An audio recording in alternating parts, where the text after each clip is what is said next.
What's going on, guys? It's Justin from Push and Profit. Hope you're having a beautiful day today. Now, this is episode 4 of this series that I'm doing on YouTube where I'm turning $100 into $1,000 day trading in the stock market. So in this episode, I'm going to be talking about, some of the pros and cons of trading with a small account. One of the things that I'm learning, and also just recapping some of the trades. We're going to be talking about these specific trades popping up right here.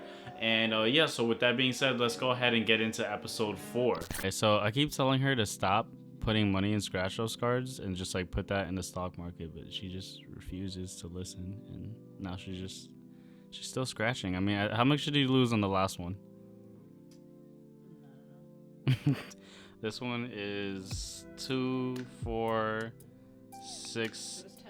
Oh, okay, 10. I think the last one was 8, so that's like at 18. I think you could have bought like half a share of Coca-Cola with that. Anyways, so I don't know why she keeps doing this. I keep telling her like, just stop, just put that in the market. You buy a fractional share. Yeah, didn't you get she got some free shares from Webull. I think it was like $25. By the way, check out that link in the description. Just sign up with Webull, get some free shares, and you don't have to be doing this, hashtag affiliate link. But anyways, yeah, man, just you gotta, this is the last one, right? She's like, I gotta make it back, that's just that oh, she has another. Okay, so we'll see. Maybe she'll never have to buy stock again if she makes it all on this little Wouldn't that be the best thing? No, yeah, then I'll look dumb. I'll just like, I'll be like, oh, you get bad advice. But anyways, yeah, check out the links in the description. Stop buying scratch offs. No, support the youth. No. So it's actually really early right now. I'm gonna be heading out to the beach, taking advantage of this long weekend. I'll probably give my recap on just certain things, the psychology of these trades while I'm at the beach. And the reason why going to the beach is because I made a promise to myself, right, in 2020, really during the whole pandemic, is that I'm not gonna worry too much on always just making the most money. I think the money is always gonna come in trading, especially if you're doing your due diligence and you're taking the time to study, you're taking the time to improve as a trader daily, and you're just studying, you're learning from your mistakes. The money is going to come regardless of what account size you're trading. That's the whole purpose of me turning this $100 into $1,000. I'm trying to show you guys that it doesn't matter what account size. Yeah, there's going to be different strategies. I'll talk more about that when I'm at the beach. But again, you got to enjoy the external values that life can give you. So that's what I'm trying to do every weekend when the markets close. I try to make it my mission to just garner as much experience and just outside pleasures as I can. I'm a little sad because it is a long day, it's a long weekend, but I'm a little sad about that because Monday the market is closed because of President's Day, right? And I'm not the first trader to say, oh, I'm kind of sad that the market's closed on Monday. There's a lot of traders that feel like that. It's kind of like the polar opposite, where when you work a 9-to-5 job, you're really depressed when Mondays come, right? Because they're very mundane. It's like, oh man, it's the beginning of your work week. You gotta make it a Friday, right? But as a trader, you're usually amped up for Mondays, right? You're just ready to start a new week, ready to just learn and grow as a trader. But this Monday is gonna be closed. So again, just more time for me to enjoy life, right? Not everything is about how much money you can make. I think, like I said, that's gonna come. And one of the best ways to even help get better as a trader is to refresh your mind. When I take these missions, right, on the weekend, I'm really just resetting. I'm resetting my thought process, just analyzing a few things, but also just enjoying stuff. But with that being said, let's go ahead and go to the beach.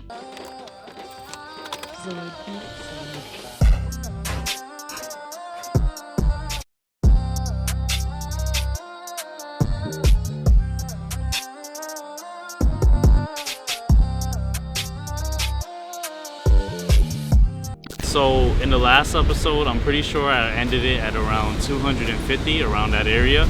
Right now we're at 380, and I pretty much traded the same ticker for the whole entire week as JMIA. I talked about it on another video, why I'm going to be trading it, the potential that it has. And so, that was pretty much the trade for it. I did have some bad trades with it. I got some calls for it. If I would have just held them, I would have been up. It's kind of like the same situation with one of the last episodes. But again, you just can't win them all. There were some losses, but still overall we ended up in the green. But one of the things that I realized is that with this account, it's a completely different strategy, right? When you're trading with a small account, you could be more aggressive versus when I was trading with 30,000. I'm have more of a defensive position. My thing is conserving the capital and trying to just make a decent amount. With the smaller account, because the goal is for growth, I'm doing for more aggressive trades, but again still managing my risk, which is why I did have some trades where if I would have held them, they probably would have been better, but I just wanted to cut it off because I'm cutting off trades early just to make sure that I'm safe. But so far we're at 380, and it was just all with JMIA. So that's just something I just wanted to talk about, just the difference between aggressive and defensive trading, and what approach I'm taking it. I think once this challenge, once I'm at like maybe 800, I'll be more conservative. But right now, while I'm trying to reach that higher level, I'm just gonna try to keep attacking, trying to get those plays. We'll see what the market's gonna do, what opportunities present itself, but we're gonna go ahead and take a look into the trades. So for the last week and a half, I only focused on JMIA, right? Now, JMIA was a stock that I called out a while ago, right? I called it out when it was around this area at $43 and went up to, $60, right? Now, I added JMIA to my long-term portfolio, so I caught that play, but on a different account. Now, as far as this challenge goes, I really just got a small fraction of trading JMIA, right? So let's kind of zoom in. Let's see what I saw, right? So we saw that JMIA bounced off this linear regression channel, was going up, and I noticed that it had this sort of resistance, which is why I drew this line. So if we kind of zoom in even further, we see that it just couldn't break above this line. Then eventually it did break above this line, touched the linear regression channel, bounced down, touched the linear regression channel, bounced down, then kind of consolidated, and then on the 9th was when I took one call option with JMIA, right? And I got calls for the strike of $64. Now, something that ended up happening, and it's very often, I do this very often, is that I sell very early, right? But there's nothing wrong with that. I always preach that you want to take your profits off the table. But this is like the third or fourth time this has happened with this small account, where if I would have just held it, I would have made a nice profit. I pretty much would have almost been done with this challenge, right?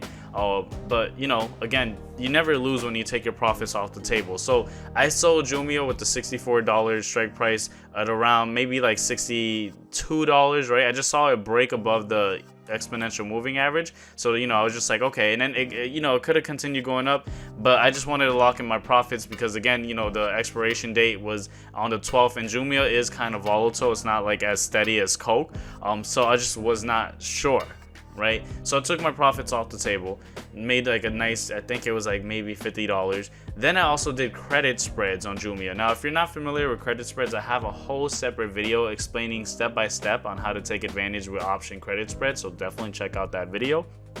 But the whole concept was that I was hoping that, not hoping, but like I would have made I did make a profit with the credit spread, just as long as JMIA held above $61 by the expiration date of the 12th, which it did. JMIA, it hit that peak, started coming down. I was getting worried, but I still held because I was like, this, support looks very strong. And so it did kind of go down and bounced up, and then boom, we made that profit. So that's how I got to 380. Now that I'm at 380 though, this challenge is gonna probably be finishing a lot less trades, just because as I mentioned in the last episode, there's really a struggle trading with a small account because you're limited in what you could trade. I mean, you can't buy a share of Tesla, with just like $200 or $100, right? You can't even trade Tesla, let alone Tesla options are like ridiculously overpriced. You can't even afford that, right? So that's why I'm limited to a few tickers. But I feel that because I'm only looking at a few tickers, you guys saw I was focused on Coca-Cola, now I'm focused on JMIA. It kind of lets me just narrow in and focus on those tickers and study the patterns better. So that's something that I should probably translate into my larger account, because in the larger account, there was times where I am just looking at anything just because I could afford I could afford to make any trade, right? Also, there's no PDT rule on the larger account, so I could make as many trades as I want, versus with the smaller account, I could only do 3 day trades per 5-day rolling period, and I could only afford a certain amount of tickers. So I have to be very selective and also study more. So I feel like that's why my trades have been better on a smaller account challenge. But also, something that I want to point out is that, with the small account challenge, I started at 100. We're now at around 380. You might think to yourself, why couldn't I turn 25,000 or 30,000 or 40,000, whatever I trade on the other account? Why couldn't I turn that into 100,000, right? Because if I could turn 100 to 380, that's almost 300%. Why can't I do that on the larger account? And as I mentioned when I was at the beach, it comes to two different strategies. One is more defensive and one is more aggressive. With the smaller account, I'm way more aggressive than I am with my larger account because I'm trying to protect that capital.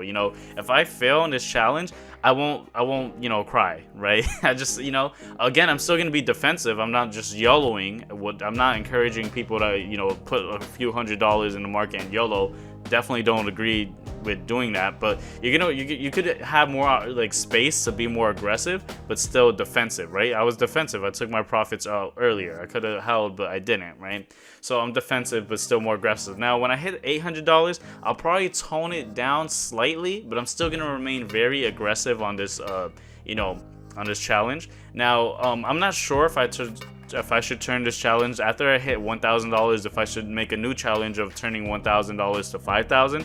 Let me know if you are thinking I should do that. Let me know in the comment section down below. But yeah, that was pretty much the recaps with the trade with JMIA. If you guys liked anything in this video, make sure to hit that like button. It really does help out. Subscribe if you want to see the other episodes of how I'm going to turn 380 into 1,000. I'm pretty much 25% done with the challenge, right? We still have a lot to go, but like I said, it's gonna be much easier now. Hopefully, who knows, maybe I have a red day, but so far I've been going up. Maybe I might go down, who knows. But yeah, if you want to watch more episodes of this trading kind of vlog or challenge, definitely subscribe. Also consider checking out the links in the description below, because one of the links is going to be a link for Webull, where if you sign up, you'll guaranteed get a free stock. And one of the free stocks that I got when I first signed up was Google. It was valued at $1,200 when I first got it, and now Google's worth like $2,000. But you could do whatever you want with that stock. Maybe you want to just sell it right away and use it to trade, who knows, right? But you're guaranteed a free stock. Webull is a great platform. I have another account with Webull, so definitely check that out. Also check out the first link in the description. There's gonna be a link to my free Facebook group. It's the Push and Profit Facebook group, and essentially it's just a group that I'm building of individuals interested in trading and investing in the stock market. So definitely check that out.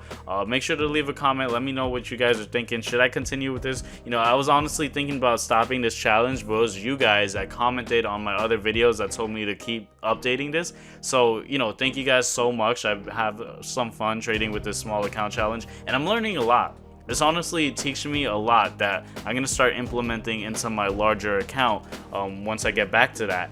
And, it's just something that I think maybe everyone should sometimes maybe take a step down with trading and maybe just trade with a smaller amount, so that they could probably learn a few more things about themselves when you trade. Because a lot of times when you're trading, you're really just battling against yourself.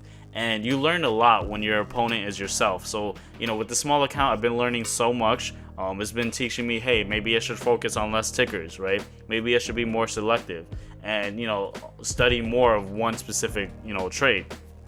So yeah, that's what it is. With that being said, guys, this is Justin from Push and Profit, episode 4 of turning 100 to 1,000.